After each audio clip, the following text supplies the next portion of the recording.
একটি মাত্র কেক দিয়ে কিন্তু পারফেক্ট যে কেক বানাতে পারে তা কিন্তু নয়। আজকে কিন্তু আমার ব্যাটারটা একদম পারফেক্ট ফ্লাফি হয়েছে। আর আজকে ভিডিওতে আমি সেটাই শেয়ার করব। প্রথমে ভেবেছিলাম আমার কেকটা হয়ে গেছে, কিন্তু তারপরে আমি এটা আবার রেখে দিয়েছি। এটা প্রায় হতে আরও আধা ঘন্টা সময় লেগেছিল। একটা কেক হতে মিনিমাম এক ঘন্টা তো অবশ্যই লাগে। সেটা যদি চুলায় হয় একটু বেশি লাগে টাইমটা। তো আজকে আমি 2.5 পাউন্ড ওজনের ভ্যানিলা ফ্লেভারে কেক বানাবো।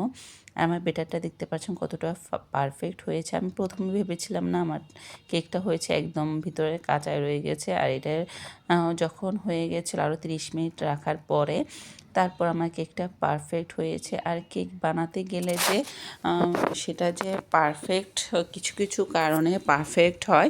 আমি কিন্তু কোনো মেজারমেন্ট কাপ দিয়ে করি না, কোনো কিছু টিপস বা কোনো কিছু আমি অ্যাপ্লাই করি না। আমি আমার মতো করে কেক বানাই। আসলে আমি যতটুকু পারি ততটুকু বানানোর চেষ্টা করি। আর সেটা কিন্তু বানাতে বানাতে একটা অভিজ্ঞতা চলে আসে যে প্রথমে কেক বানাতে গেলে দেখা যায় সে কেকটা নষ্ট হয়ে যায়। আসলে অনেক দিন কেক বানাতে গেলে সেটা নষ্ট অবশ্যই হবে।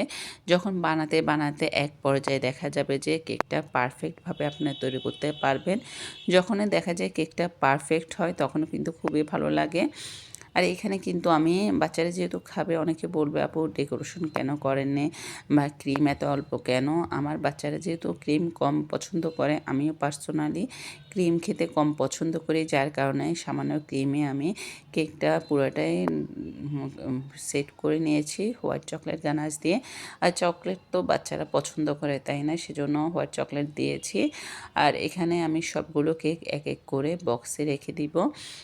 প্রথমে কেক বানাতে গেলে মাথায় রাখতে হবে কেকের ফোমটা, যত বেশি কেকের ফোমটা পারফেক্ট হবে আপনার কেকও কিন্তু তত খেতে মজা হবে, তত সফট হবে।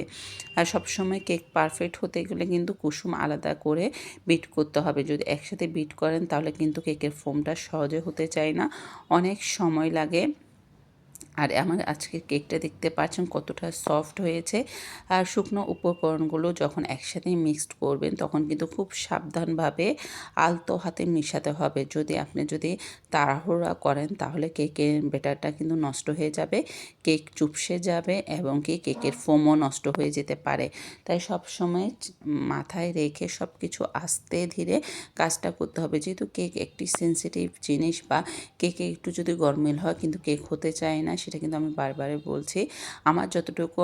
আমি যতটুকু এই পর্যন্ত কেক বানিয়েছি আমার অভিজ্ঞতা থেকে আমি বলছি, আমি কিন্তু একদম প্রফেশনাল কেক মেকার না। আমার বাচ্চারা যেহেতু কেক খেতে পছন্দ করে, আমি বাসায় মাঝে মধ্যে বানাই, সেটাই আজকে আপনাদের সাথে শেয়ার করেছি। আর আজকে ছোট একটি ভিডিও কেমন হয়েছে অবশ্যই কমেন্টে জানাবেন।